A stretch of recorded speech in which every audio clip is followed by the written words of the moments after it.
Hello students, this is your chapter 6 tissues.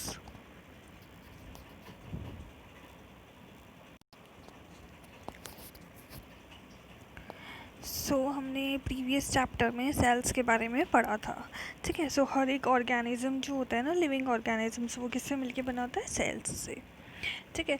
ये जो unicellular organisms होते हैं ना, सिंगल सेल के, जिनमें सिंगल सेल होती है, वो क्या होते हैं कि एक बेसिक फंक्शंस को परफॉर्म करते हैं. लाइक जिस तरीके से अमीबिया हो गया, ये क्या है? सिंगल सेल है. तो इनके अंदर क्या एक ही टाइप की सेल होती है जो कि क्या करती है? इनटेक ऑफ फूड करती है, गैसियस एक्सचेंज करती है, एक्सक्रीशन का काम करती है. जो जितने भी फंक्शन होते हैं ना, ये सिर्फ एक ही सेल करती है.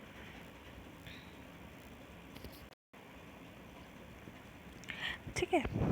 बट मल्टी सेल्यूलर के अंदर क्या होता है कि उसके अंदर बहुत सारी सेल्स होती है, मतलब मिलियन सेल्स होती हैं, मिलियंस. ठीक है. ये जो अलग अलग सेल्स होती है ना, ये अलग अलग फंक्शन को परफॉर्म करती है, मतलब स्पेसिफिक फंक्शन जो होते हैं ना उनके, उन्हीं को वो परफॉर्म करती है. हर एक फंक्शन जो है ना, सेल के एक ग्रुप के थ्रू उस फंक्शन को परफॉर्म किया जाता है. ठीक है.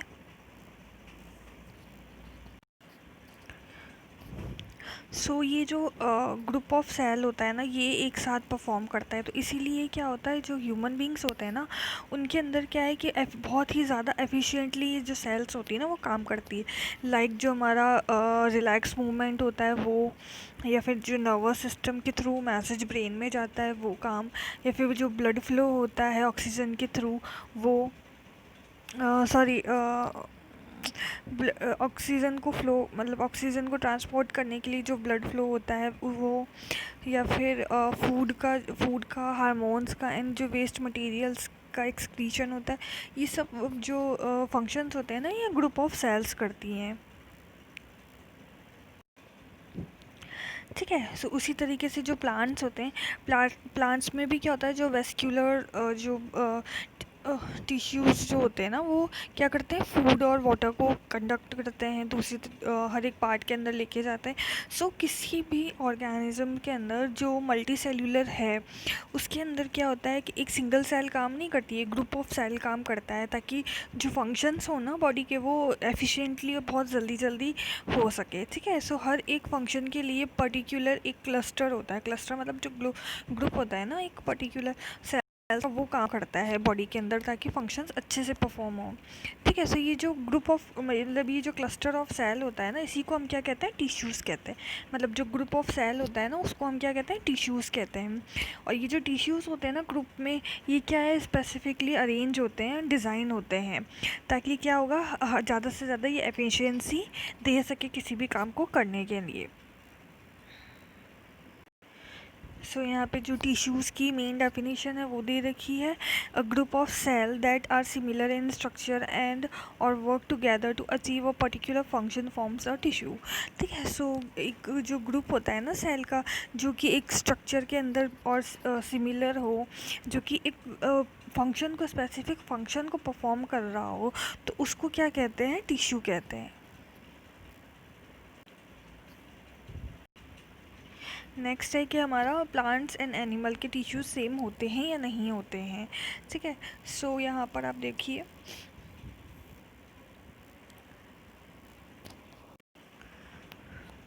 जो प्लांट्स के और एनिमल के टिश्यूज़ होते हैं ना, वो थोड़ी थोड़ी मतलब उनमें क्या होता है, डिफरेंस होता है, जो हम नोटिस कर सकते हैं. लाइक अगर हम प्लांट्स की बात करें तो वो स्टेशनरी और फिक्स्ड होते हैं, मतलब एक ही जगह खड़े रहते हैं, बहुत ज़्यादा हार्ड होते हैं. ठीक है. तो उनका क्या होता है कि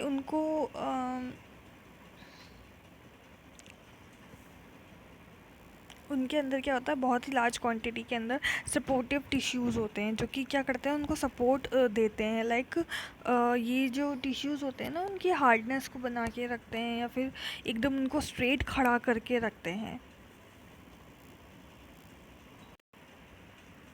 ठीक है, लाइक एनिमल्स हो गए या फिर ह्यूमन बीइंग हो गए, अब उनके अंदर क्या होता है कि उनको तो मूवमेंट करनी पड़ती है, चाहे हाथ की हो चाहे पैर की हो, तो उनको क्या मूवमेंट करनी पड़ेगी, चाहे उनको जो भी फूड सर्च करना हो, शेल्टर सर्च करना हो, मतलब जहाँ वो रहते हैं उनके लिए, तो उन सभी के लिए उनको तो क्या मूवमेंट करनी पड़ेगी, तो उनको क्या है कि ज़्यादा एनर्जी की ज़रूरत पड़ती है as compare to plants. Plants को तो क्या एक ही जगह खड़े रहना है, तो उनको क्या, एनिमल्स को क्या है, ज़्यादा एनर्जी की ज़रूरत होती है। अब क्या है कि ग्रोथ की बात करते हैं, तो जो एनिमल होते हैं ना, एनिमल्स के अंदर क्या होता है कि एक ग्रोथ की बात करें तो the growth in plants in limited to certain region while this is not in animal. जो ग्रोथ होती है ना प्लांट्स के अंदर वो लिमिटेड रीजन्स के अंदर ही होती है, बट जो एनिमल्स होते हैं ना उनके अंदर ये ग्रोथ लिमिटेड नहीं होती है।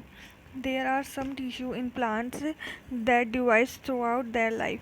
ठीक है, तो जो जो प्लांट्स होते हैं ना टिश्यू के, मतलब जो टिश्यू होते हैं ना प्लांट्स के अंदर, वो क्या करते हैं कि पूरी लाइफ क्या होते हैं, डिवाइड ही होते रहते हैं।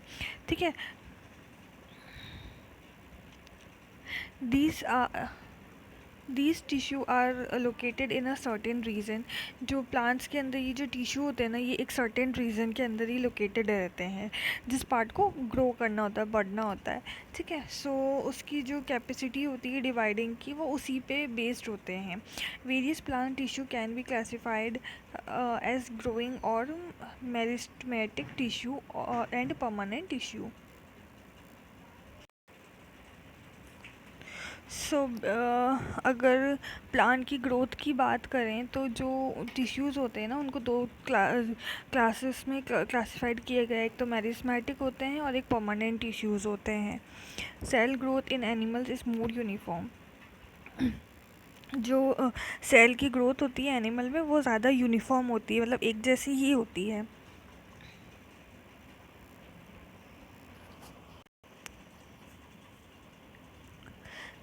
The structural organization of organ and organ system is far more specified and localized in complex animal than every even in very complex plants. So ये जो ऑर्गेनाइजेशन होता है ना ऑर्गन का या फिर ऑर्गेनल सिस्टम्स का, ये क्या होता है कि जो एनिमल्स होते हैं ना उनके अंदर बहुत ज़्यादा कॉम्प्लेक्स होता है।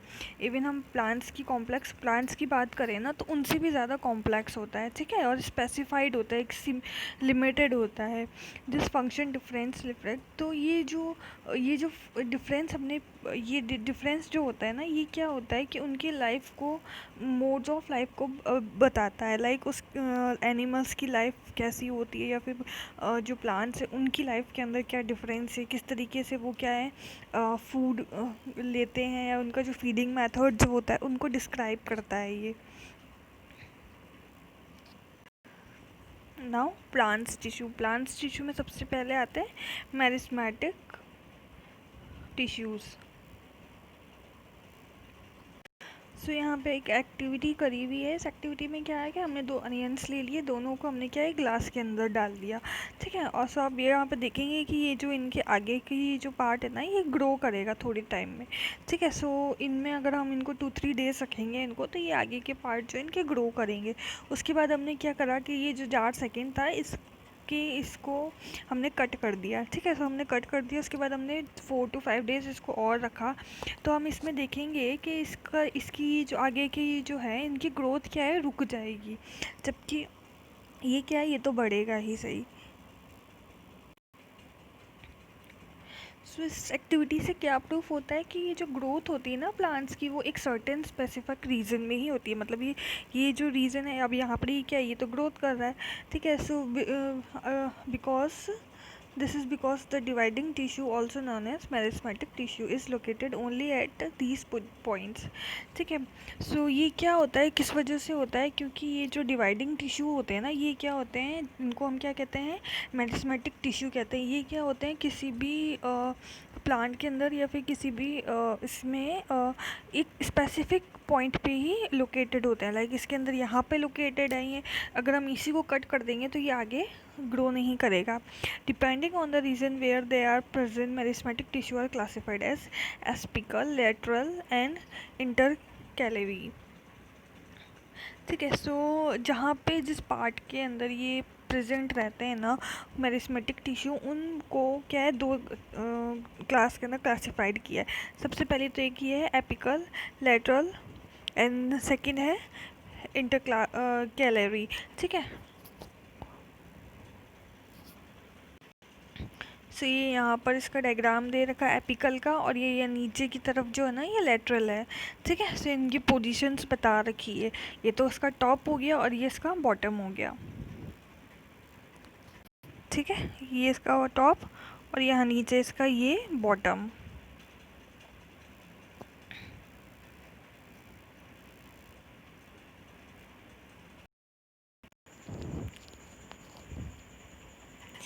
सो ये जब ये जो न्यू सेल्स बनती है ना, ये न्यू सेल्स जब प्रोड्यूस होती है मेरिस्टेम में, तो ये क्या इनिशियली क्या मेरिस्टेम की जैसे ही लगती है। ठीक है, बट जैसे जैसे ये ग्रो करती है, मैच्योर होती है, तो इनके कैरेक्टरिस्टिक्स भी जो है ना वो भी चेंजेस, उसमें भी चेंजेस होते जाते हैं और ये एक अलग ही टिश्यू बना लेती हैं। ठीक है, सो मेरिस्टेम तो आपको पता ही है। मेरिस्टेम मैंने भी आपको यहाँ पे डेफिनेशन बताई है, मेरिस्टेम क्या होते हैं।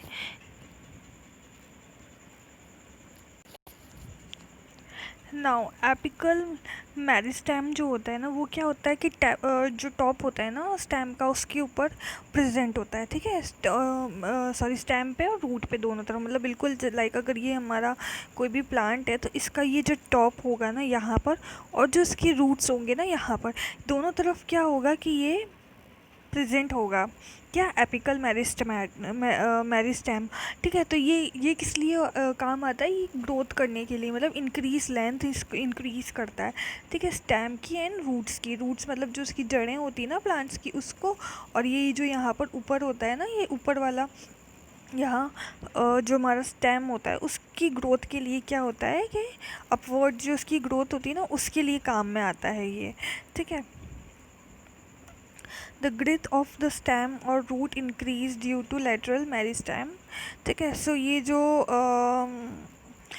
ये जो हमारा जैसे कोई भी प्लांट है, इस प्लांट को क्या करेंगे कि ये जो इसका इस तरीके से जो बढ़ता है ना, मतलब जो इसकी चौड़ाई बढ़ती है ना, ये जो ये चौड़ाई होती है ना, ये लेटरल मेरिस्टेम की वजह से बढ़ती है। ठीक है, सो एपिकल मेरिस्टेम क्या करता है, इसके ऊपर से नीचे वाली ग्रोथ को हेल्प करता है उसमें, और ये जो होता है ना लेटरल मेरिस्टेम, ये क्या करता है कि इसकी चौड़ाई को बढ़ाता है।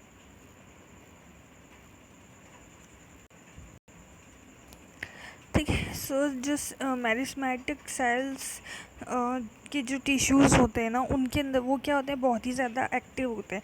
एक्टिव क्यों होते हैं, क्योंकि उनके अंदर बहुत ही ज़्यादा डेंस साइटोप्लाज्म होता है, मतलब बहुत सारा साइटोप्लाज्म होगा, सेल्यूलोज की वॉल्स होंगी और न्यूक्लियस होगा। ठीक है, और इसके अंदर क्या होता है, वैक्यूलोस का लेक होता है, मतलब लैक ऑफ वैक्यूलोस, मतलब इसकी कमी होती है वैक्यूलोस की। सो ये इन्हीं सब चीज़ों की वजह से क्या है कि ये जो मेरिस्टेमेटिक टिश्यूज़ होते हैं ना ये बहुत ज़्यादा क्या होते हैं, एक्टिव होते हैं ना। सेकेंड है हमारा परमानेंट टिश्यू, सेकेंड टाइप है ये टिश्यू का। तो ये कैसे बनता है, मेरिस्मेटिक से ही टिश्यू से ही परमानेंट टिश्यू बनते हैं। लाइक मेरिस्मेटिक में क्या होता है, ग्रोथ के लिए काम में आता है। ठीक है, लाइक हमारा जो पेड़ है, अब पेड़ क्या है कि ग्रोथ करेगा। ठीक है, तो स्पेसिफिक ग्रोथ जब उसकी हो जाएगी तब वो ग्रोथ करना रुक जाएगा।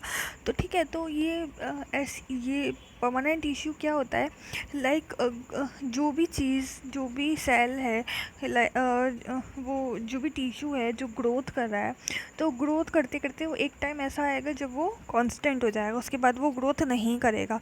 तो वो जब कांस्टेंट हो जाता है ना, तब वो टिश्यू क्या कहलाता है, परमानेंट टिश्यू कहलाता है। मतलब मेरिस्टेम टिश्यू जो है ग्रोथ करना जब स्टॉप कर देगा तो वो क्या कहलाएगा, परमानेंट टिश्यू कहलाएगा।